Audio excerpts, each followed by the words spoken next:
masuk dalam rencana-Mu Bapa. Pikiranku, kehendakku, ku serahkan padamu. Harapanku hanya di dalam-Mu. Ku kan teguh bersama-Mu Tuhan. Jadikanku bejana-Mu untuk kemuliaan-Mu, untuk kemuliaan-Mu, untuk kemuliaan-Mu.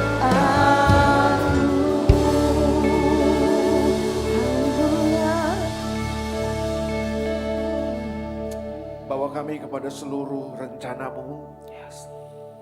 Bawa kami kepada seluruh maksud-Mu Tuhan. Karena kami sadar bahwa hidup ini bukan tentang kami, tapi hidup ini tentang Tuhan yang bekerja dalam hidup kami. Hidup ini bukan tentang semua ambisi, cita-cita dan keinginan kami, tapi hidup ini sesungguhnya adalah tentang mimpi, kerinduan, dan tujuan-tujuan Tuhan buat hidup kami. Bagaimana kami bisa hidup dan berjalan di dalamnya, itu adalah kemaksimalan kehidupan yang kami kejar. Hari ini kasih kami pengertian. Hari ini kasih kami understanding, Tuhan. Tuhan kasih kami pemahaman, supaya kami jadi orang-orang muda yang tidak bodoh. Kami jadi orang-orang muda yang smart. Jadi orang-orang muda yang ngerti kehendak Tuhan di tengah-tengah zaman yang semakin tidak mudah ini. Ada begitu banyak pilihan-pilihan yang diperhadapkan kepada kami, tapi doa kami supaya kami menjadi anak-anak muda, orang-orang muda yang bisa membuat pilihan-pilihan yang benar dalam kehidupan kami. Itu sebabnya biar firman-Mu jadi pelita buat kaki kami dan terang bagi setiap jalan kami. Biar firman-Mu menjadi guidance. Firman-Mu lah yang menuntun hidup kami. Bukakanlah firman-Mu bagi kami semua pada siang hari ini. Berbicara buat kami semua. Biar firman Tuhan datang seperti pedang yang bermata dua. Pedang yang tajam, yang sanggup mengubah kehidupan kami semua.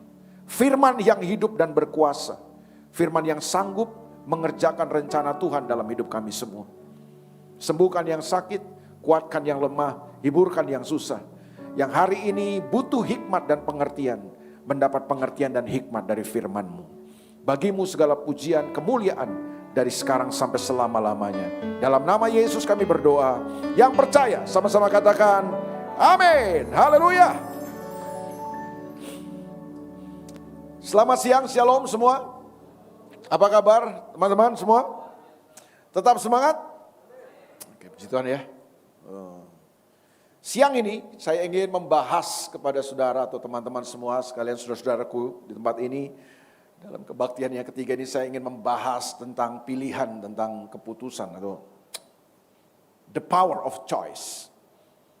Katakan sama-sama the power of choice. Jadi hidup ini penuh dengan pilihan, saudaraku ya. Nah, sebelum saya mau masuk kepada poin yang saya mau bahas, saya mau teman-teman mengerti dulu bahwa manusia itu bukan dari monyet, saudaraku. Amin, saudaraku ya kan.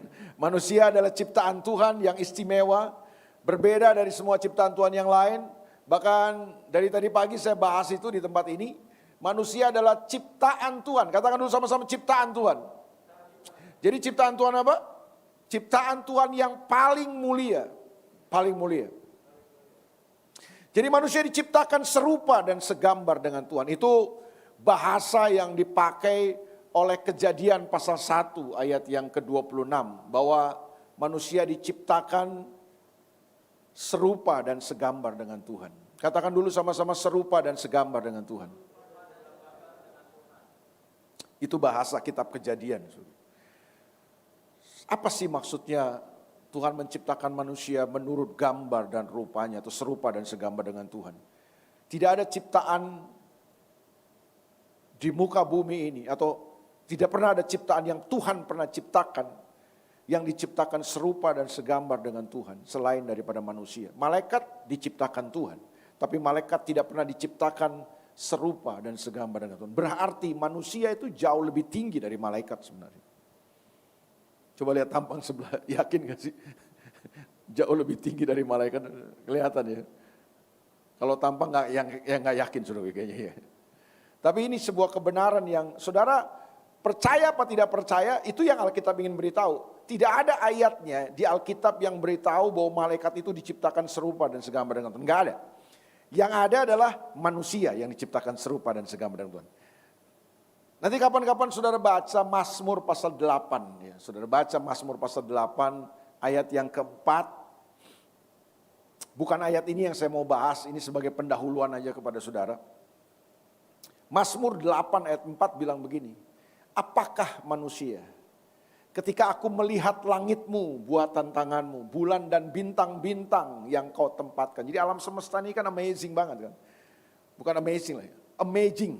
Ya, amazing banget ini alam semesta kan. Saudara, kalau ke planetarium saudara lihat, keren banget alam semesta ini.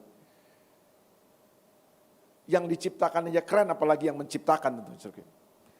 Tapi waktu pemazmur melihat langit, bulan dan bintang yang Tuhan ciptakan ini, lalu kemudian dia membandingkan dengan manusia.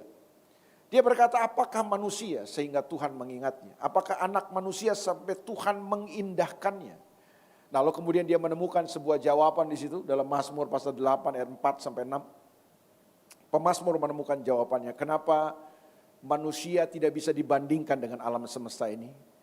Karena pemazmur bilang gini, karena manusia diciptakan hampir sama. Katakan dulu sama-sama, hampir sama.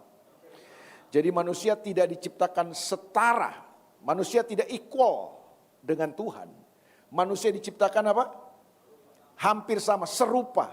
Jadi manusia bukan equal sama Tuhan, tapi manusia likeness. Jadi manusia diciptakan mirip, serupa dengan Tuhan. Itu yang lebih tepat. Kenapa itu? Kenapa begitu Pak? Karena ayat itu memberitahu Mazmur 8 ayat 4 sampai 6. Multimedia kalau baik hati hari ini bisa tolong saya, boleh disampaikan, ditampilkan. Supaya teman-teman yakin bahwa saya tidak bohong ya. Bahwa itu ada ayatnya. Kenapa manusia lebih dahsyat daripada alam semesta ini? Karena pemazmur bilang manusia diciptakan hampir sama. Tidak equal. Manusia bukan Tuhan, manusia tidak setara dengan Tuhan, tapi manusia apa? Likeness, manusia serupa dengan Tuhan. Kalau bahasa pemazmur, hampir sama dengan Tuhan. Lalu kemudian dia kasih tahu alasannya, mengapa begitu? Karena kepada manusia, Tuhan telah menaruh kemuliaannya. Katakan dulu sama-sama kemuliaan. Dan menurut saya, salah satu kemuliaan yang Tuhan taruh dalam diri manusia adalah, apa itu kemuliaan Tuhan? Itu kualitas Tuhan. Nah, apa kualitas Tuhan yang ditaruh dalam manusia ciptaan ini? Kepada manusia, Tuhan telah menaruh kualitasnya, yaitu freedom, kebebasan, kemerdekaan. Yang seringkali kita sebut dengan free will. Katakan dulu sama-sama free will. Jadi menurut saya, kepada manusia Tuhan taruh kebebasan untuk memilih. Kebebasan untuk memutuskan itu, free will itu kualitas Tuhan, itu yang punya Tuhan. Jadi Tuhan kita Tuhan yang merdeka, Tuhan kita Tuhan yang bebas untuk melakukan apa yang dia mau dia lakukan. Tapi kalau saudara pelajari, saudara tentu mengerti bahwa begini, kehendak bebas atau freedom yang dimiliki Tuhan adalah sebuah kebebasan yang di dalamnya tidak ada kejahatan, tidak ada maksud buruk di dalamnya, enggak ada. Jadi freedom yang Tuhan miliki sebagai kualitasnya itu di dalamnya tidak ada maksud jahat, tidak ada hal yang buruk. Makanya kualitas ini yang dia taruh dalam diri manusia gitu loh. Jadi waktu dia ciptakan manusia, salah satu bentuk kualitas rupa dan kemuliaan yang Tuhan taruh dalam diri manusia adalah dia menaruh yang namanya kebebasan, free will. Supaya apa? Supaya manusia bisa memilih, manusia bisa memutuskan dalam hidupnya. Dan waktu manusia memilih dan memutuskan, maksud Tuhan adalah supaya manusia bisa memilih yang benar. Manusia bisa memilih apa yang menjadi kehendak dan rencana Tuhan. Manusia bisa memutuskan dalam hidupnya tanpa intimidasi, tanpa dipaksa, tanpa ditekan, tanpa direkayasa. Manusia bisa memilih dan memutuskan untuk mengasihi Tuhan dalam hidupnya. Jadi saya mau beritahu sama saudara, dari sejak awal waktu manusia diciptakan, Tuhan telah menaruh kualitasnya dalam diri kita. Apa itu? Salah satu kualitas yang Tuhan taruh dalam diri kita adalah kebebasan untuk memilih. Kebebasan untuk memutuskan. Dan kebebasan untuk memilih dan memutuskan ini dimaksudkan bukan supaya saudara dan saya bebas melakukan apa saja yang kita mau. Nah ini dia. Sampai di sini bisa mengikuti gak nih? Karena kebebasan yang kita maksudkan seringkali kan gitu kan. Bebas melakukan apa aja. Bukan. Sebenarnya maksud dan tujuan Tuhan dari awal memberikan free will, memberikan kebebasan dalam hidup kita. Bukan supaya kita bebas melakukan apa saja yang kita mau. Bukan.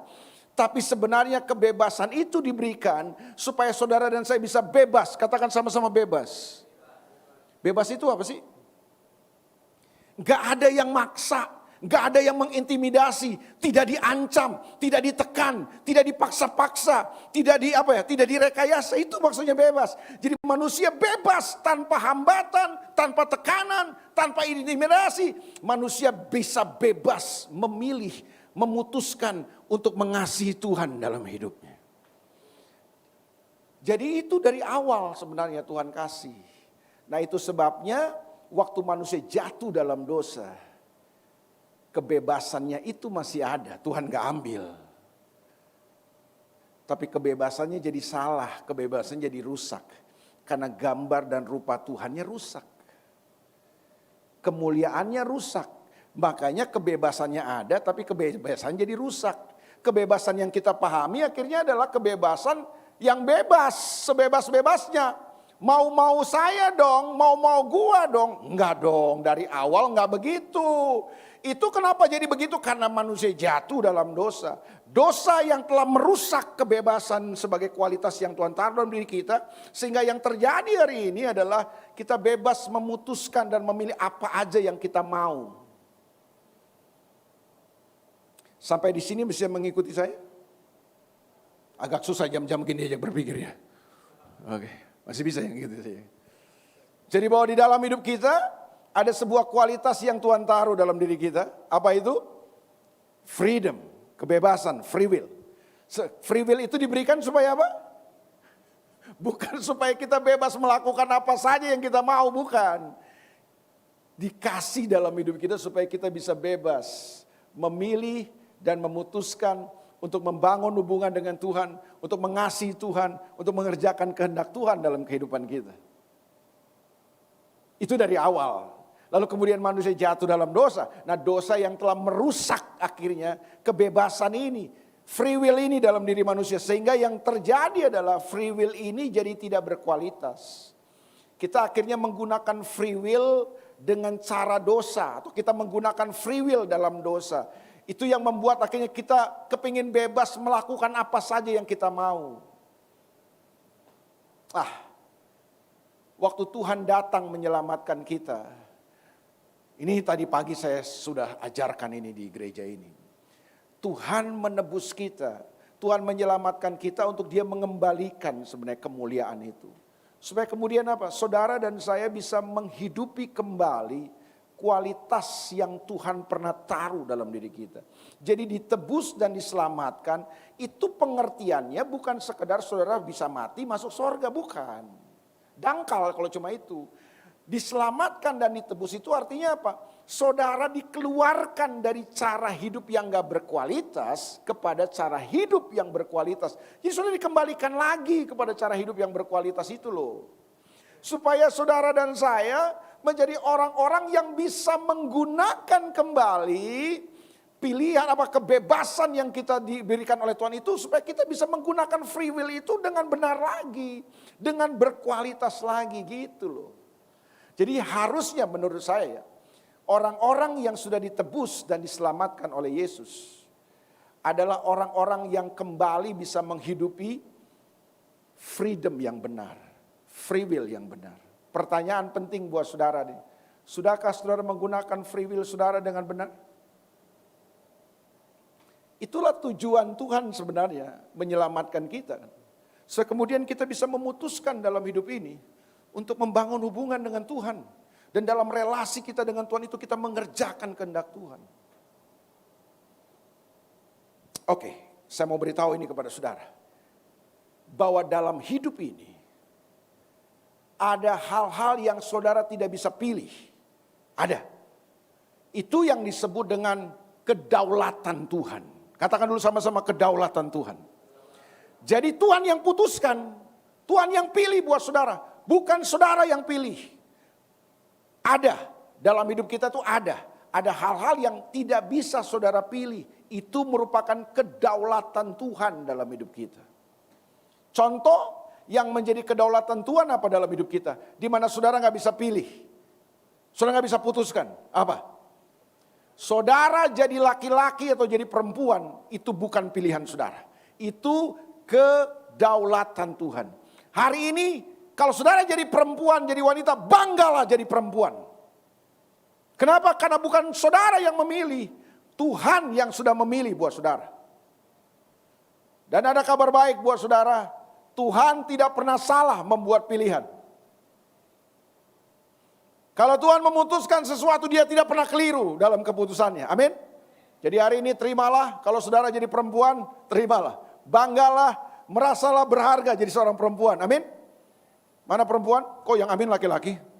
Oke. Saudara perempuan bangga jadi perempuan? Amin, bangga dong. Bahwa itu pilihan Tuhan buat saudara. Ada orang yang mengeluh, kenapa sih gue jadi perempuan? Gak enak jadi perempuan ya. Siapa bilang? Makanya banyak perempuan kepengen jadi laki-laki. Bertobatlah. Saudara berontak sama Tuhan berarti. Dan saudara merasa bahwa Tuhan gak becus buat keputusan. Ya kan gitu kan. Orang yang mau jadi dari perempuan jadi laki-laki itu namanya apa? Dia berontak sama Tuhan. Dia merasa bahwa dia lebih tahu daripada Tuhan. Berdiri dengan kata lain, sorry ya pakai bahasa yang lebih sarkas boleh? Tuhan bodoh banget. Tuhan bodoh. Tuhan gak cerdas waktu ciptain saya. Kenapa saya harus jadi perempuan? Salah kayaknya Tuhan ini kan. Jadi kita menyalahkan Tuhan kan. Ada yang begitu di sini, cepat-cepat bertobat. Saudara merasa lebih pintar dari Tuhan berarti. Oke? Siapa laki-laki di sini? Banggalah jadi laki-laki. Amin. Ya. Karena saudara tidak pernah memilih dan memutuskan jadi laki-laki. Kalau kita jadi laki-laki, itu karena kedaulatan dan pilihan Tuhan buat kita. Amin. Itu sebabnya kalau sudah jadi laki-laki gak usahlah jadi perempuan. Gak usah. Banggalah jadi laki-laki. Amin. Ya. Laki-laki di sini yang gak puas dengan kelaki-lakiannya, gak bangga, bertobat. Saudara merasa Tuhan bodoh ciptain saudara kan gitu. Enggak lah, Tuhan gak pernah salah. Betul gak saudara? Amin. Jadi ada hal-hal di mana kita gak bisa pilih, brother. Tuhan yang telah memutuskan buat kita. Saya lahir di tengah-tengah keluarga Makaraung, itu bukan pilihan saya. Saya maunya sih lahir di keluarga Elizabeth, Ratu Inggris itu kayak gitu. Ya kan? Atau ya jadi anaknya Elon Musk lah ya gitu. Atau anaknya Warren Buffett lah gitu kan. Enggak. Saya lahir ke bumi ini dan saya punya seorang ayah, ibu yang seperti itu. Saya ada di keluarga Makaraung, itu bukan pilihan saya. Itu kedaulatan Tuhan buat saya. Oke? Jadi ada hal-hal yang saudara tidak bisa pilih dan putuskan. Untuk hal-hal yang saudara tidak bisa pilih dan putuskan, bersyukurlah. Hargailah. Karena Tuhan gak pernah salah. Amin. Saya dilahirkan dan diciptakan sebagai seorang pria yang ganteng, laki-laki. Itu bukan pilihan saya. Walaupun ketawa saudara agak gak enak, apalagi yang di ujung sana ketawanya agak gak enak. Tapi biarkanlah. Saya tetap bangga. Kenapa? Karena ya lahir terus tumbuh jadi seorang pria dengan potongan seperti ini, saya tidak pernah putuskan dalam hidup saya. Jadi hari ini banggalah dengan diri saudara, amin. Walaupun mungkin waktu saudara senyum gigi nggak rata, ya nggak apa-apa. Hidung saudara mungkin mancungnya ke dalam bukan ke depan, nggak masalah. Amin. Bahwa Tuhan tidak pernah salah dengan semua itu. Saudara diciptakan dengan kulit yang putih atau kulit yang hitam. Saudara diciptakan dengan mata yang sipit atau mata yang belok. Itu enggak urusan, itu kedaulatan Tuhan. Ada satu orang yang tidak bisa menerima itu, namanya Michael Jackson. Michael Jackson, dia tidak bisa menerima keadaannya sebagai orang yang dilahirkan sebagai orang dengan kulit hitam. Dia begitu benci kepada dirinya sendiri. Karena dia dilahirkan sebagai orang kulit hitam. Itu sebabnya Michael Jackson berusaha untuk menjadikan kulitnya putih. Itu sebabnya dia melakukan operasi plastik berkali-kali. Tapi justru operasi plastik yang dia lakukan justru membuat dia semakin tertekan, semakin tertekan, semakin tertekan. Dia akhirnya mengalami stres yang berkepanjangan dalam kehidupannya. Dan kita sama-sama tahu lah. Ya, dia akhir hidupnya begitu tragis. Seorang superstar yang luar biasa. Dikaruniai Tuhan dengan sebuah bakat suara yang luar biasa. Tapi sayang karena dia itu yang saya bilang, dia tidak bisa menerima apa yang Tuhan sudah putuskan dalam dirinya. Dia kecewa dengan dirinya sebagai orang kulit hitam dan akhirnya dia hancur dalam kehidupan. Jadi ada hal-hal di mana saudara nggak bisa putuskan. Tapi ada banyak hal dalam hidup saudara di mana saudara bisa memutuskan. Amin. Ada banyak hal dalam hidup saudara di mana saudara bisa memilih. Dan Tuhan memberi ruang buat kita. Tuhan memberi kesempatan dalam kehidupan kita. Karena dia sudah tahu free will, dia sudah tahu freedom dalam kehidupan kita. Dia mau supaya kita menggunakan free will dan freedom itu dengan benar dan bertanggung jawab. Sehingga yang terjadi adalah gini, lewat pilihan-pilihan dan keputusan kita, Tuhan mau membawa kita kepada rencananya. Tuhan mau membawa kita kepada kehendaknya. Tuhan mau membawa kita kepada hubungan yang dekat dengan dia. Hubungan yang sejati dengan dia. Itu, jadi ada banyak hal dalam hidup kita ini, saudara dan saya harus memutuskan. Ada banyak hal yang saudara tidak bisa putuskan, tapi ada begitu banyak hal yang saudara harus putuskan dalam kehidupan saudara. Dan ketahuilah saudara, bahwa pilihan-pilihan dan keputusan yang saudara buat dalam hidup saudara itu punya implikasi, katakan sama-sama implikasi. Jadi saudara punya implikasi dalam kehidupan saudara, baik implikasi jangka pendek maupun implikasi jangka panjang dalam hidup saudara. Nah sayangnya ada banyak orang yang tidak paham ini, sehingga mereka sembarangan dalam membuat pilihan dan keputusan. Ketika mereka harus memilih dan memutuskan dalam hidup ini, mereka buat sembarangan aja. Mereka tidak pernah berpikir bahwa pilihan dan keputusan kita itu punya implikasi dalam kehidupan. Sadar atau tidak sadar saudara, saya mau beritahu kepada saudara bahwa hidupmu hari ini itu bukanlah hasil daripada situasi dan keadaanmu. Makanya jangan salahkan orang, jangan salahkan situasi. Hidupmu hari ini sebenarnya adalah hasil daripada pilihan dan keputusan yang kau buat. Orang bisa tidak baik sama saudara. Mungkin gini, saudara bisa dilahirkan dari keluarga yang miskin, keluarga yang tidak mampu, keluarga yang berantakan, broken home dan lain sebagainya. Tapi saya mau beritahu sama saudara, situasi-situasi itu sebenarnya tidak perlu menentukan hidup saudara. Harusnya hidup saudara adalah saudara yang putuskan dan saudara yang pilih dalam kehidupan. Ada di Alkitab seorang yang bernama Daud. Dia dilahirkan dari sebuah keluarga yang menolak dia loh.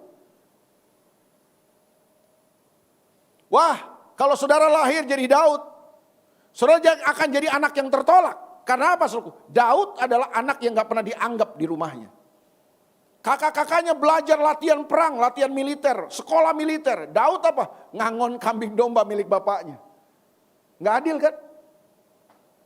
Daud anak bungsu loh. Harusnya anak bungsu dapat privilege. Enggak. Daud ditolak di keluarganya. Daud diremehkan di keluarganya. Terus buktinya apa lagi Pak? Waktu Samuel mengundang bapaknya Daud yang namanya Isai dan keluarganya. Jadi Nabi Samuel bikin ucapan syukur, bikin pesta, syukuran. Diundanglah si Isai ini. Dan Samuel bilang gini, Isai bawa semua anakmu karena Tuhan telah berbicara kepadaku. Salah satu dari anakmu akan dilantik menjadi raja. Ingat Alkitab menulis bapaknya bawa semua kakak-kakaknya Daud. Yang ditinggal siapa? Padahal Samuel bilang apa? Bawa seluruh anakmu. Tapi sama bapaknya nggak dianggap si Daud. Nggak dianggap anak. Daud disuruh apa? Daud, kamu jaga rumah, jaga kambing domba ya. Jangan kabur tuh kambing domba, jangan dicuri sama orang. Papa sama kakak-kakak semua mau pesta. Bayangin suruh.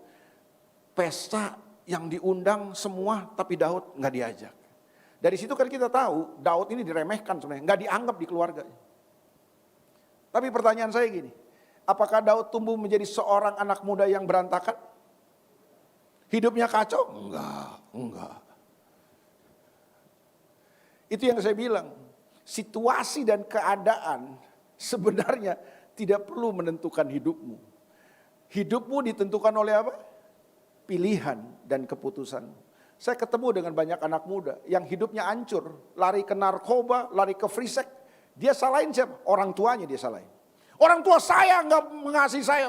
Orang tua saya nggak kasih perhatian buat saya, Pak. Keluarga saya berantakan, Pak. Rumah tangga orang tua saya berantakan. Loh, terus kenapa kalau rumah tangga orang tuamu berantakan?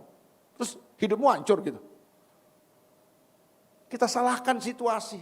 Kita salahkan orang lain buat semua kehancuran dan kebodohan kita sebenarnya. Sebenarnya yang salah siapa? Yang salah kita. Kita salah membuat pilihan dan keputusan dalam hidup kita. Tapi kita salahkan orang lain. Tidak fair kita. Kita tidak bertanggung jawab dengan pilihan dan keputusan kita. Tapi kita salahkan orang lain buat semua kehancuran kita.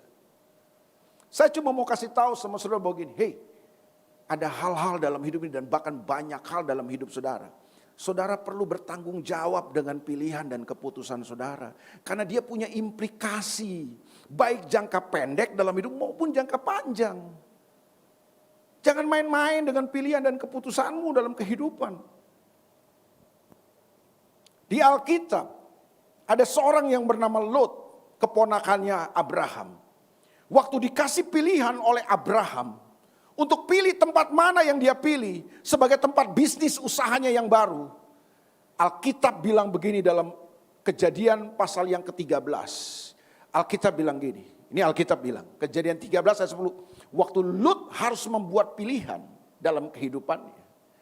Alkitab bilang, lalu Lut melayangkan pandangnya. Nah ini dia. Dan Lut melihat lembah Yordan itu seperti taman Tuhan. Apa yang terjadi? Lut kemudian membuat pilihan.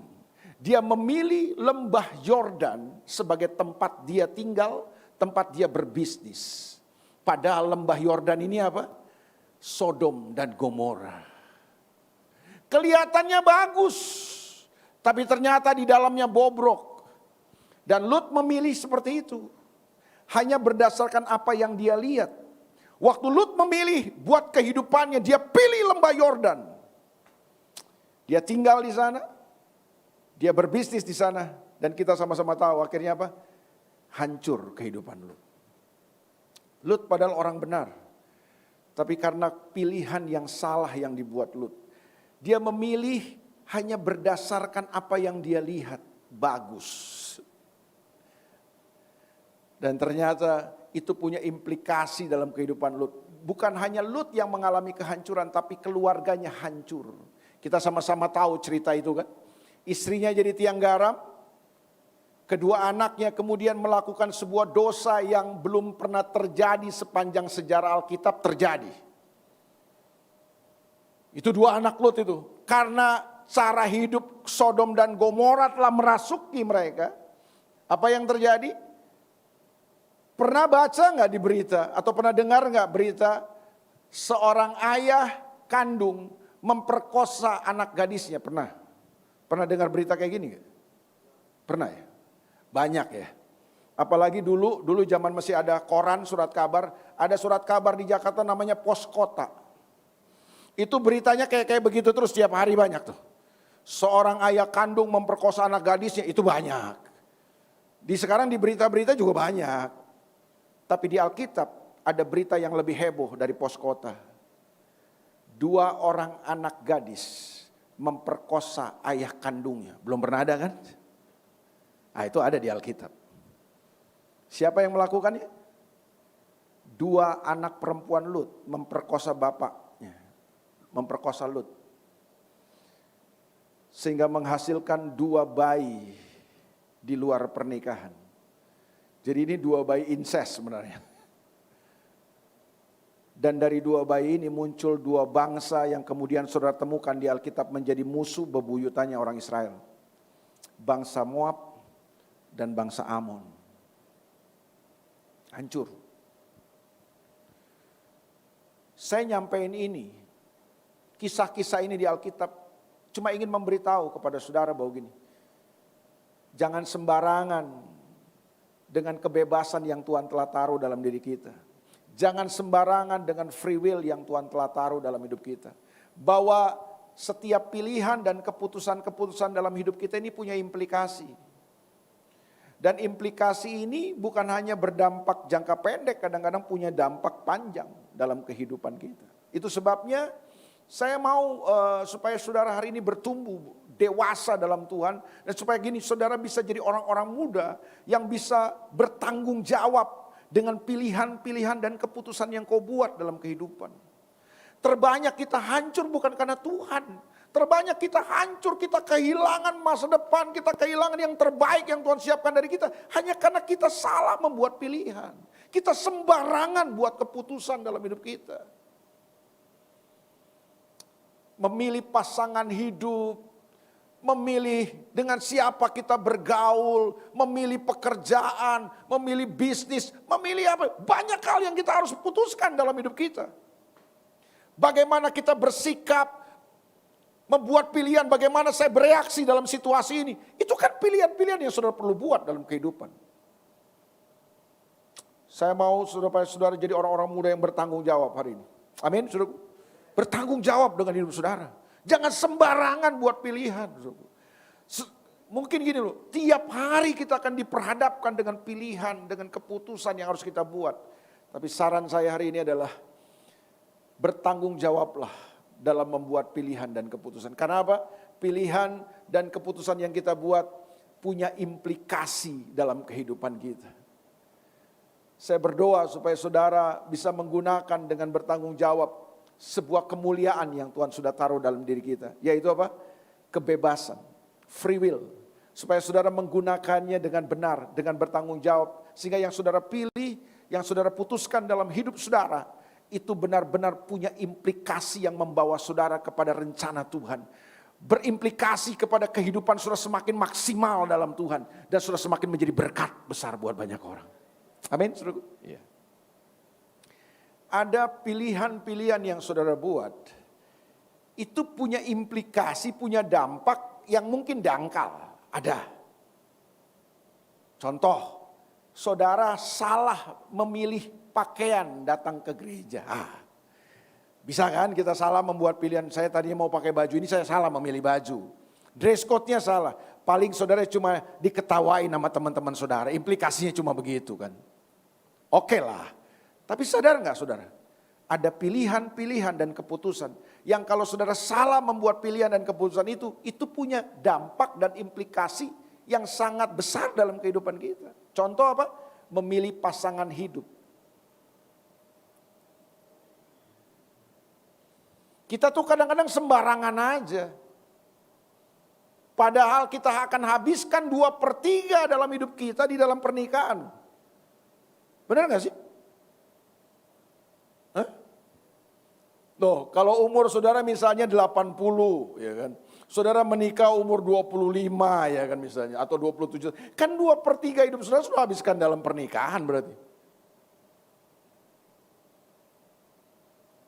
Tapi untuk hidup yang begitu, untuk keputusan-keputusan seperti kita ngawur, kita sembarangan aja. Asal kenal di medsos, kita main hantem aja, hajar aja gitu. Kita nggak lihat lagi bibit bebet bobotnya, kita hajar aja. Akhirnya apa yang terjadi? Kita harus berantakan pernikahan kita. Waduh, kalau pernikahan saudara berantakan ya sorry to say. Anda belum ke neraka, tapi sudah mengalami neraka di dunia ini. Tapi kalau pernikahanmu menjadi pernikahan yang hebat, saudara belum ke sorga, tapi saudara bisa ngerasain sorga di dunia ini. Makanya jangan main-main bro. Buat saya Menikah dengan siapa itu adalah keputusan nomor 2 terpenting dalam hidup kita. Keputusan pertama terpenting, menerima Yesus sebagai Tuhan dan Juru Selamat dalam hidupmu. Tapi keputusan nomor 2 terpenting, menikah dengan siapa? Itu penting.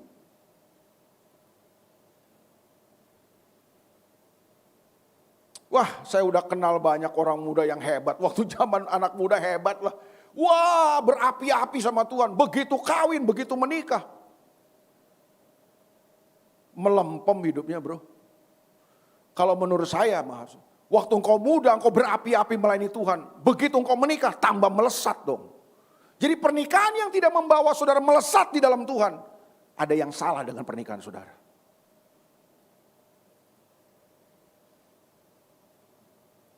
Ini saya diam bukan karena saya nggak tahu mau ngomong apa. Saya diam memberi kesempatan saudara berpikir. Jangan sembarangan. Amin. Saudara memilih pekerjaan. Saudara memilih bisnis. Saudara memilih dengan siapa saudara berpartner. Jangan sembarangan. Jangan sembarangan. Oh, itu punya implikasi dalam hidup saudara. Makanya jangan sembarangan. Saudara. Hari ini saya mau supaya saudara semua bertumbuh untuk menjadi orang-orang muda yang mahir membuat pilihan dan keputusan. Bahwa pilihan yang benar, keputusan yang benar itu tidak selalu membawa ke tempat-tempat yang menyenangkan memang. Tapi pilihan yang benar, keputusan yang benar itu akan membawa saudara ke tempat yang terbaik dalam hidup saudara. Udah pasti. Tidak selalu menyenangkan, tapi pasti yang terbaik. Iya enggak, saudara? Ya, makanya jangan sembarangan. Saya ingat ya, seorang anak muda di Alkitab yang bernama Esau. Esau lebih memilih sepangkok kacang merah daripada hak kesulungan. Dia anggap remeh hal-hal yang rohani dari Tuhan. Dia pilih semangkok kacang merah. Dia tuker aja tuh hak kesulungan dengan sepiring kacang merah itu. Bayangin cuma untuk perutnya yang lapar sejenak. Dia bisa mengorbankan hal-hal yang kekal, hal-hal yang istimewa yang datangnya dari Tuhan. Saya ketemu dengan banyak anak muda seperti Esau hari ini. Yang bisa menukarkan hal-hal yang rohani, hal-hal yang ilahi. Hanya untuk hal-hal yang lahiriah semata hari ini. Hanya cuma untuk karena cinta, karena kesenangan. Kita bisa korbankan firman Tuhan. Kita bisa korbankan iman kita. Kita bisa korbankan hubungan kita sama Tuhan. Hanya untuk yang begitu-begitu.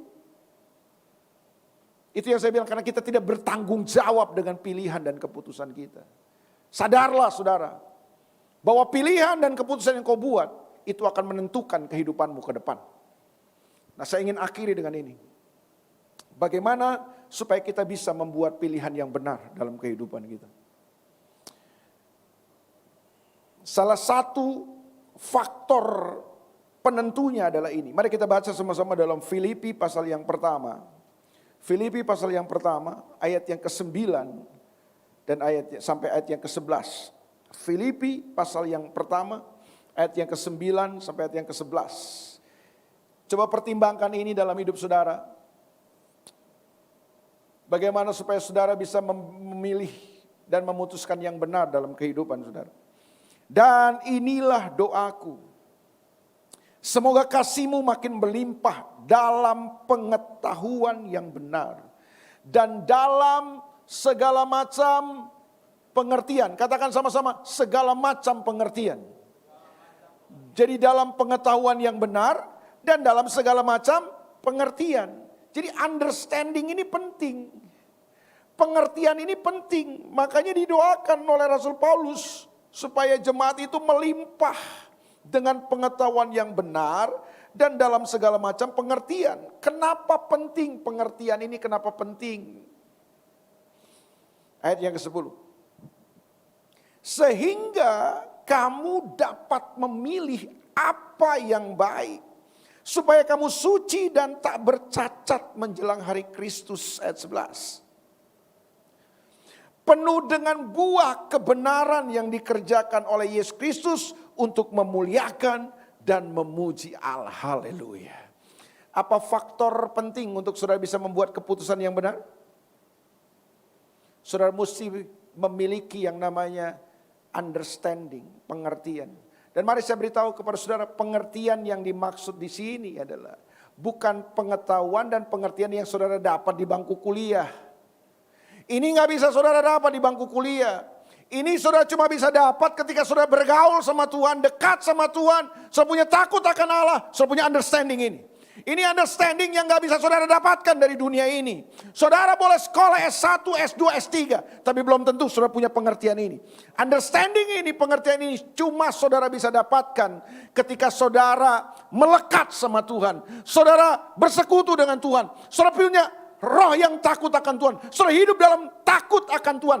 Pengertian itu muncul dari Tuhan. Pengertian itu datangnya dari Tuhan. Bukan dari diri kita sendiri.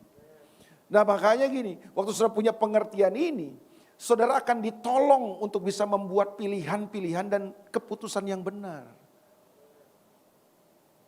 Jujur loh saudara, jujur ya.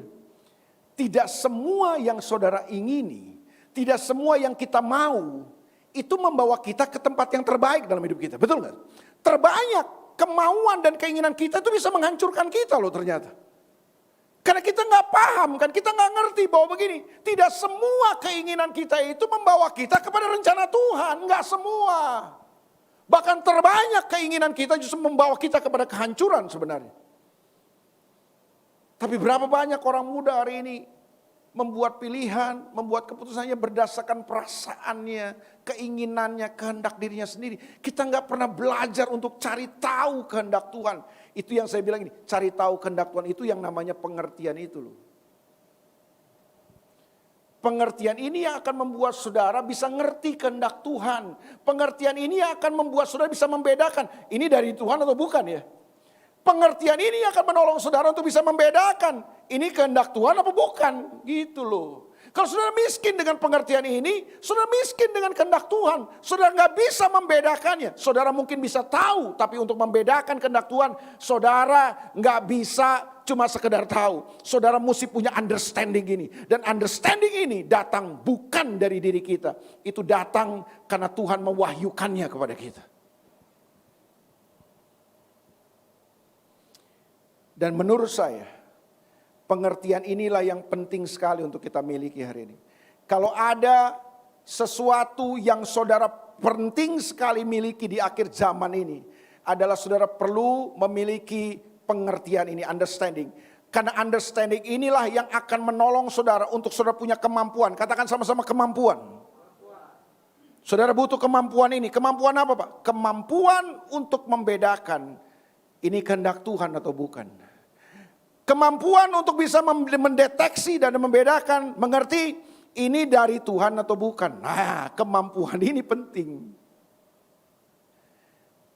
Kemampuan ini yang akan menolong kita untuk kemudian kita bisa membuat pilihan-pilihan dan keputusan-keputusan yang benar dalam kehidupan kita. Dan Paulus mendoakan supaya jemaat bertumbuh dalam pengertian ini. Supaya mereka bisa membuat pilihan dan keputusan yang benar dalam hidup saudara. Kalau hari ini saudara datang ke tempat ini dan saudara melihat kehidupan saudara, terbanyak gini loh. Saudara cuma dipandu, membuat keputusan, membuat pilihan. Saudara dipandu dengan dunia ini, saudara dipandu dengan perasaan saudara, saudara cuma dipandu dengan keinginan-keinginan saudara. Cepat-cepat bertobat ini, sebelum semuanya hancur dalam kehidupan saudara. Sebelum semuanya saudara ratapi dalam penyesalan yang tiada ujung. Wah itu lagunya Glenn Fredly tuh. Kalau Glenn Fredly kasih yang tidak berujung. Tapi ini penyesalan yang tiada berujung. Sebanyak orang hari ini meratapi semuanya. Kenapa? Karena kita salah membuat pilihan dalam hidup kita. Nah, sebelum semuanya itu datang menimpa saudara. Saudara meratapi semua kehidupan saudara dalam sebuah penyesalan yang tidak berujung. Nah, hari ini sebelum terlambat. Rombak semuanya. Datang sama Tuhan. Minta understanding ini. Minta pengertian ini dari Tuhan. Bahwa saudara bisa tahu, tapi belum tentu mengerti. Karena antara pengetahuan dan pengertian itu menurut saya ada sebuah perbedaan. Ada banyak orang tahu, tapi tidak mengerti. Tapi kalau saudara mengerti, itu pasti karena saudara sudah tahu. Betul gak saudara? Nah, yang penting bukan pengetahuan. Yang penting adalah saudara mengerti apa enggak. Karena pengertian ini akan menolong saudara untuk saudara berjalan dalam kehendak Tuhan atau enggak. Saudara bisa membedakan ini kehendak Tuhan atau enggak. Saudara bisa membedakan. Dan kemampuan untuk membedakan ini akan menolong saudara. Sehingga saudara menjadi orang-orang yang mahir membuat pilihan dan keputusan dalam hidup saudara. Saudara gak perlu terjerembab dalam kehancuran. Bahwa Tuhan bisa pulihkan, bisa, yes. Tapi kan gak perlu terjerembab hancur-hancuran dulu, babak belur dulu hidup kita baru Tuhan pulihkan. Gak harus. Saya percaya kalau saudara hancur, lebur, berantakan pun Tuhan sanggup pulihkan, yes. Tapi kan harga yang harus saudara bayar, proses-proses yang harus saudara jalani kan gak ada siapa yang tahu, who knows. Siapa yang tahu? Saudara mampu lewatinya? Belum tentu. Contoh sederhana nih. Ada orang-orang yang sembarangan aja memilih pasangan hidup kan. Gak apa-apa lah dengan orang yang tidak seiman. Yang penting kan, ya saya cinta Pak. Kita main nikah-nikah aja, kita kawin-kawin aja. Oke. Lalu saudara kemudian mungkin mengambil contoh. Buktinya ada Pak, teman saya Pak, kawin tidak seiman, tapi rumah tangganya aman-aman aja, baik-baik aja. Yakin saudara. Terus saya punya teman juga Pak, menikah dengan orang tidak seiman. Terus pasangannya akhirnya bisa jadi anak Tuhan. Oh iya, tapi kok gak tahu kan prosesnya kan. Berapa tahun dia mengalami proses itu? Terus pertanyaannya, kamu mampu lewati prosesnya? Apakah prosesnya akan sama dengan dia? Belum tentu. Karena kita gak bisa pastikan prosesnya. Jangan buat sembarangan keputusan saudara. Kita tuh kadang-kadang mensimplifikasi semuanya, menyederhanakan semuanya. Kenapa? Karena kita miskin dengan understanding itu. Kita miskin dengan pengertian. Sebenarnya kan alasan-alasan itu kita ajukan karena kita miskin dengan pengertian. Doa saya supaya saudara gak cuma kebaktian hari Minggu, tiap hari Minggu di sini, saudara bertumbuh dalam pengertian-pengertian saudara. Selamat memiliki pengertian dan selamat membuat keputusan. Selamat menjadi orang-orang muda yang mahir membuat pilihan dan keputusan dalam hidup saudara. Kenapa begitu? Karena keputusan saudara akan punya implikasi untuk masa depan saudara. Selamat membuat pilihan dan keputusan dalam hidup saudara. God bless you. Tuhan berkati saudara. Yuk kita datang sama Tuhan. Pulang dari tempat ini, hadapi semua realita kehidupan, dan jangan sampai saudara membuat keputusan yang blunder dalam kehidupan. Kalau hari ini saudara pernah membuat keputusan yang salah, dan hidupmu hancur berantakan, saudara menatap semuanya, ada kabar baik buat saudara. Tuhan sanggup memulihkan saudara. Tapi kan jangan tunggu hancur-hancuran dulu lah baru saudara. Karena prosesnya tidak sama setiap orang kan. Oke ya.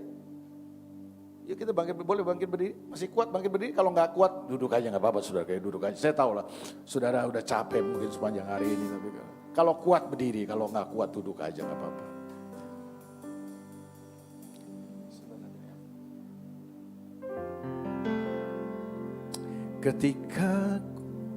Ketika ku hadapi kehidupan ini, jalan mana yang harus ku pilih? Ku tahu ku tak mampu, ku tahu ku tak sanggup.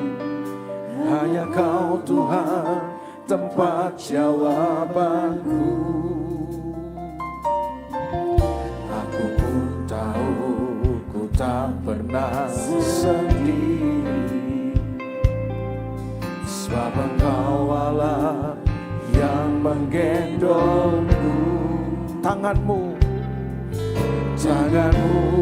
membelaiku, cintamu menguaskanku. Kau membawaku ke tempat yang tinggi. Janjimu Tuhan, janjimu seperti fajar pagi hari, yang tiada pernah terlambat bersinar. Cintamu seperti sungai yang mengalir, dan ku tahu betapa dalam janjimu Tuhan. Janjimu seperti fajar pagi hari, yang tiada pernah terlambat bersinar.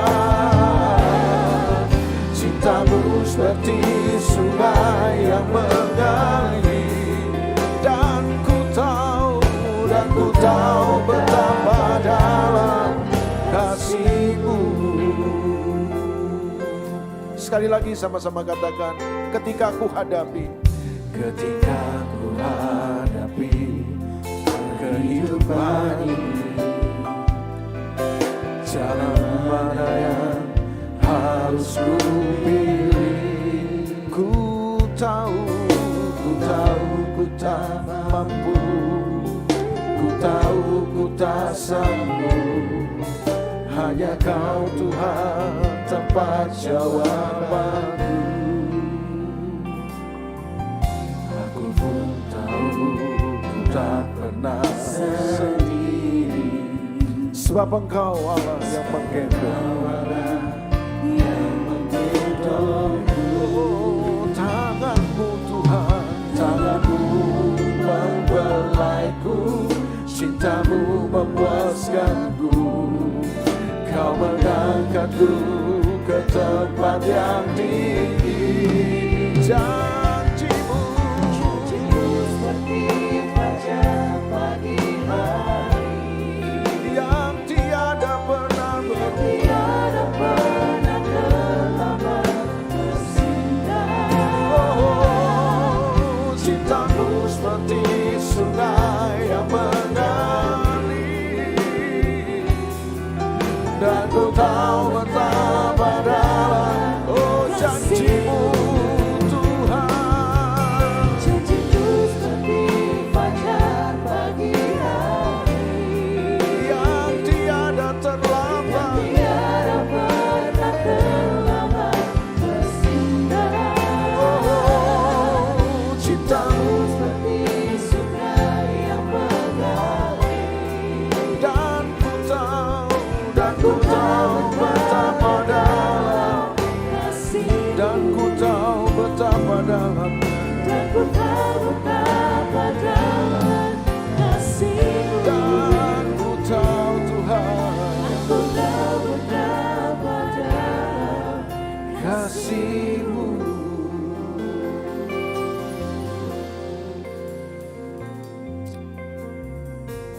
Tuhan, bantu setiap anak-anak-Mu siang ini. Tolong mereka. Hamba menyerahkan setiap orang-orang muda ini, jemaat Tuhan, supaya mereka menjadi orang-orang muda yang bertanggung jawab dalam pilihan mereka. Mereka jadi orang-orang muda yang mahir membuat pilihan-pilihan dan keputusan dalam hidup mereka. Ampuni kami Tuhan. Seringkali demi kesenangan diri kami menghalalkan semua cara untuk kami pilih dalam kehidupan. Kami enggak pernah mempertimbangkan firman-Mu. Kami tidak pernah mempertimbangkan kehendak-Mu dalam kehidupan kami. Tapi hari ini kami sadar bahwa kami harus dituntun sama Tuhan. Kami mau bertumbuh dalam pengertian-pengertian tentang Tuhan. Kami mau bertumbuh dalam pengertian akan jalan-jalan-Mu, supaya kami tidak sembarangan membuat pilihan dan keputusan. Di tengah-tengah dunia yang penuh dengan ketidakpastian dan situasi yang tidak menentu hari-hari ini. Tolong kami Tuhan. Jangan biarkan kami. Hamba berdoa buat setiap orang-orang muda di tempat ini yang hadir, supaya Tuhan tuntun mereka, supaya Tuhan tolong mereka. Tuhan kasih understanding buat mereka, supaya mereka bisa membedakan Tuhan, mana yang dari Tuhan, mana yang bukan dari Tuhan, mana yang menjadi kehendak-Mu, mana yang bukan kehendak-Mu dalam hidup mereka. Dan mereka mulai melihat kemenangan demi kemenangan. Mungkin jalan mereka tidak mudah, tapi waktu mereka berjalan dalam kehendak Tuhan, waktu mereka berjalan dalam jalan-jalan Tuhan, waktu mereka memilih dan memutuskan untuk ada di dalam kehendak-Mu, mereka akan melihat apa yang tidak mungkin menjadi mungkin. Apa yang mustahil menjadi tidak mustahil buat Tuhan. Mereka akan melihat masa depan yang penuh harapan Tuhan siapkan buat mereka. Hamba menyerahkan mereka ke dalam tangan Tuhan. Tolonglah mereka, tuntun mereka. Kalau ada 1-2 orang di tempat ini siang ini yang sedang diperhadapkan dengan persimpangan jalan. Ada 1-2 orang di tempat ini yang sedang bingung untuk membuat keputusan dalam hidupnya. Tuhan, datanglah buat hidupnya. Datanglah buat anakmu hari ini. Topang mereka, teguhkan mereka, bicara buat mereka. Kasih pemahaman dan pengertian buat mereka. Supaya mereka tidak salah membuat keputusan dan pilihan dalam hidup mereka. Akhirnya, biar semua kehidupan kami bisa memuji dan memuliakan Tuhan. Akhirnya Tuhan mendapati bahwa setiap pilihan dan keputusan kami, itu semuanya untuk kemuliaan dan kebesaran nama-Mu. Hamba-Mu selesai, tapi biar Roh Kudus terus bicara buat kami semua. Beri pengertian-pengertian baru dalam hidup kami Tuhan. Tuntunlah kami. Dalam nama Yesus kami berdoa dan mengucap syukur.